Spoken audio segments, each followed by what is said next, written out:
Urban Legends. Dun dun dun. So I'm gonna be reading you guys and telling you guys a couple of urban legends. They're probably only gonna be two because I don't know how long this video will be. And yeah, so there'll probably be a part two. I don't know. I didn't really plan on this very well, so there's only gonna be two, and I'm sorry. And yeah, I like urban legends, but there's only one that scares me, and that will be the second story that I will tell you. So the first story is the clown statue. Okay, so here it is. I'm looking at the story, so yeah, just in case.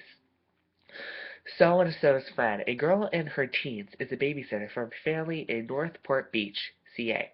The family is a wealthy and has a very large house. You know the sort with a ridiculous amount of rooms. Always the parents are going out for a late dinner slash movie. The father tells the babysitter that once the children are in bed, she should go into the specific room. He doesn't really want her wandering around the house and watch TV there.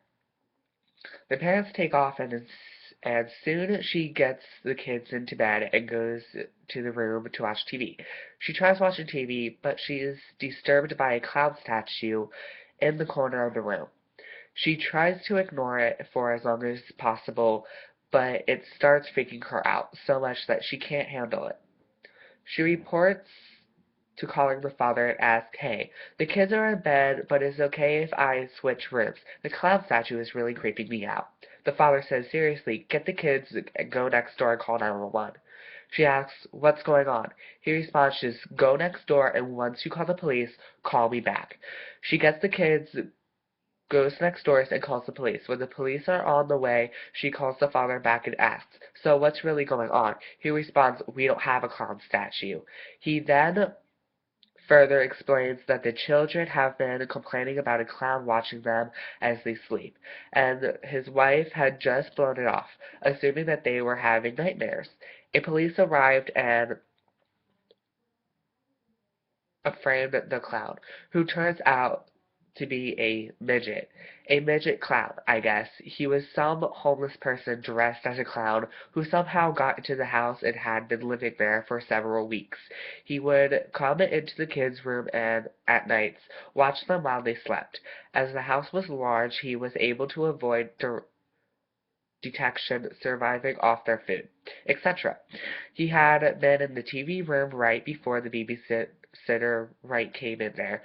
Then he entered. He didn't have enough time to hide, so he just froze in place and pretended to be a statue. So that's the clown statue. It's really creepy, actually. The one that I heard is that the babysitter goes into like a big TV room and there's like statues and everything, and she sees this clown statue. So she calls the father, "Hey, do you mind if I just cover up the clown statue? Like it's creeping me out." He goes, "What?" And she goes, "The clown statue, may I cover it up? It's creeping me out." He says, "Hey, God, call 911 to get the kids out." And she says, "Why?" And he goes, "We don't have a clown statue." And when the and then the clown moves and like kills her and stuff. So yeah, that's really creepy knowing that a clown statue killer could be there. So if you're in a house and you're babysitting and there's a clown statue, get the fuck out because that's pretty creepy. Another story that I'm going to tell you about is people can lick too. So a little girl is left alone in the house. Her parents went out to, I don't know, to go eat dinner or something, and she hears drip, drip, drip. So she goes around to her house. She goes throughout her house to find out where the drip drip comes. So she couldn't find where it was, so she went back into bed, puts her hand down under the bed for her dog to lick her hand because it makes her feel safe and stuff. But then once she wakes up again to the dripping noise again. And this happens 3 times. And when she gets back in, she looks into a mirror and it's all you see is people can lick too. When she looks into a mirror, she sees a guy that is licking her hand. And when the guy looks into the mirror watching her watch him, and she runs out. And the dog is really dead hanging in the bathroom. Drip, drip, drip.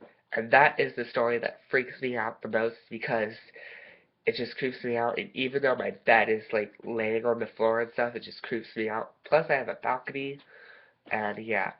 And I said that this would only be 2 stories, but I decided to make it 3 because I just remembered another story.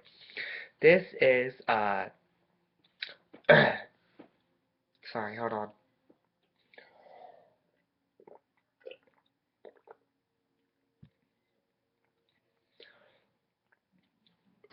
This story, I'm just gonna call it the babysitter because I forget what the actual story is. So there's this girl who's babysitting, and the children are upstairs sleeping and all that stuff. And she gets a phone call from a mysterious man that says, "Did you check on the children?" She ignores it for a while and then calls the police. And she says, "There's somebody out there, he's watching me." So the police say, hang up, and once he calls, we'll like connect the phone lines or whatever. And he said, keep him on the phone for like 2 minutes, I don't know, something like that. So she does. And when the police call back, they say that the call is coming from inside the house. Therefore, the man is upstairs with the children or somewhere, and he's calling the house saying, "Did you check on the children?" When she hears this, she tries to get out, and she is killed, and the children are killed. Or the ending could be that she survived, but the children are killed, or the children are alive and she's killed. So that is urban legends, and there will probably be more that I will read to you, explain to you, whatever. And I really do like creepy stuff, like I mentioned before. I like movies, I like stories, any of that jazz. So yeah, I hope you guys like this episode of Urban Legends, and yeah, I will make more urban legend videos for part 2 or part 3. And I'll see you guys later. Bye.